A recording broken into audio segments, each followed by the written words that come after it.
எல்லோருக்கும் வணக்கம். நன்றி உரை ஆரம்பிக்கிறதுக்கு முன்னால் ஒரு 2 விஷயம் மட்டும் சொல்லணும்னு நினைக்கிறேன்.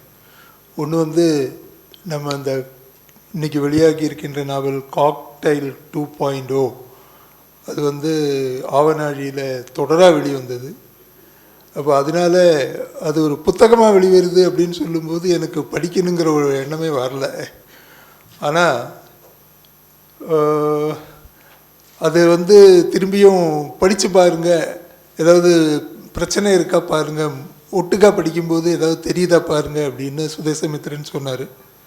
அப்போ அதுக்காக நான் புத்தகமாக படிக்கலை, அந்த ஆவநாழியில் வந்ததே வரிசையாக படித்தேன். அப்படி வரிசையாக படிக்கும்போது தான் அது எப்படி ஒரு அந்த டிரான்சிஷன், ஒரு அத்தியாயத்திலிருந்து இன்னொரு அத்தியாயத்துக்கு போகிற அந்த டிரான்சிஷன் எவ்வளோ அழகாக வந்திருக்கு, அது எப்படி ஒரு அழகான நாவலாக வந்திருக்கு அப்படிங்கிறது அது எல்லாத்தையும் ஒன்றா படிக்கும்போது தான் தெரியுது. அந்த நாவலினுடைய முழு பியூட்டி தெரியணும் அப்படின்னா, அழகு தெரியணும் அப்படின்னா அதை ஒரு நாவலாக தான் படிக்கணும் அப்படின்னு எனக்கு தோணுது. அதனால் நீங்கள் ஆவநாழியில் அதை தொடர்ந்து வாசிச்சிருந்தால் கூட இப்போ நாவலாக வந்திருக்கிறது தள்ளுபடி வெளியில் கிடைக்கிது, எல்லோரும் வாங்கி வாசிக்கணும்னு கேட்டுக்கிறேன். அது ஒரு நல்ல அனுபவமாக இருக்கும், அதனால தான் சொல்கிறேன். அப்புறம் ஆவநாழியில் எனக்கு வாய்ப்பு கொடுத்த சுதேசமித்திரனுக்கும் இணையாசிரியர் ஜீவா அவர்களுக்கும் என்னுடைய நன்றியை தெரிவித்துக் கொள்கிறேன். இது ஒரு சிறப்பான அனுபவமாக இருந்தது.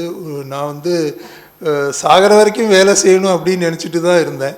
ஆனால் திடீர்னு நான் வேலை செஞ்ச நிறுவனத்தில் சர்வீஸ் முடிகிறதுக்குள்ளேயே போங்களா அப்படின்னு சொல்லி கழுத்தை பிடிச்சி தள்ளாத குறையாக வெளியே தள்ளிட்டாங்க. அப்போ எனக்கு ஏறக்குறைய ஒரு அடுத்து என்ன செய்ய போகிறோம் அப்படிங்கிற ஒரு திகைப்பாக இருந்தது. ஏன்னா டெய்லி காலையில் எழுந்திரிச்சோன்னே வேலைக்கு போவோம், சில நேரங்களில் சண்டேஸ் கூட போவோம், ஹாலிடேஸில் கூட போய் வேலை செய்வோம்.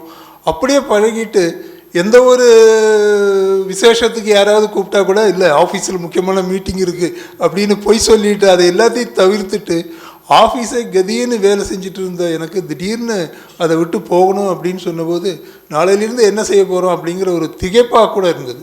இப்போ அந்த சமயத்தில் நல்ல ஒரு வாய்ப்பாக சுதேசமித்திரன் என்னை இந்த ஆவநாழியில் இழுத்து போட்டார். அவர் அதுக்கு நான் மிகவும் நன்றி உள்ளவனாக இருப்பேன். அதனால தான் உங்களை எல்லாம் பார்க்க முடிஞ்சுது, உங்களோட எல்லாம் பழக முடிஞ்சுது. அது ஒரு மிகப்பெரிய வாய்ப்பு. உங்கள் அனைவருக்கும் என் நன்றி. இது அடுத்தது ஃபார்மலான நன்றி உரை. ஸோ ஒரு மனிதனுக்கு நீங்கள் அளிக்கக்கூடிய ஒரு மிகப்பெரிய பரிசு என்னென்னா உங்களுடைய நேரம் அப்படின்னு சொல்கிறாங்க. ஸோ உங்களுடைய பொன்னான நேரத்தை எங்களுக்காக அளித்த உங்கள் அனைவருக்கும் என் நன்றியை தெரிவித்துக் கொள்கிறேன். அடுத்ததாக இப்படி ஒரு பெரிய விழா நடத்தணுன்னா அதுக்கு ஒரு தைரியம் தரணுன்னா ஒரு 4 பேர் வருவாங்க அப்படிங்கிற ஒரு தைரியம் இருந்தால் தான் அதை நடத்த முடியும்.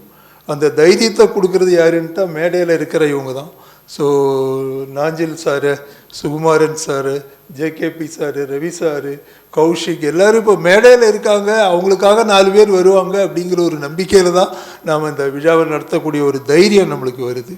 ஸோ அவர்கள் எல்லோரும் இந்த விழாவிற்கு வருகை தந்து சிறப்பித்தமைக்கு என்னுடைய நன்றியை தெரிவித்துக் கொள்கிறேன்.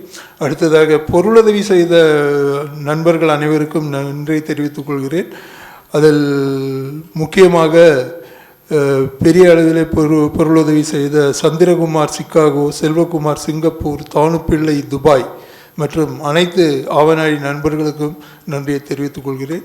அனைவருக்கும் நன்றி, வணக்கம்.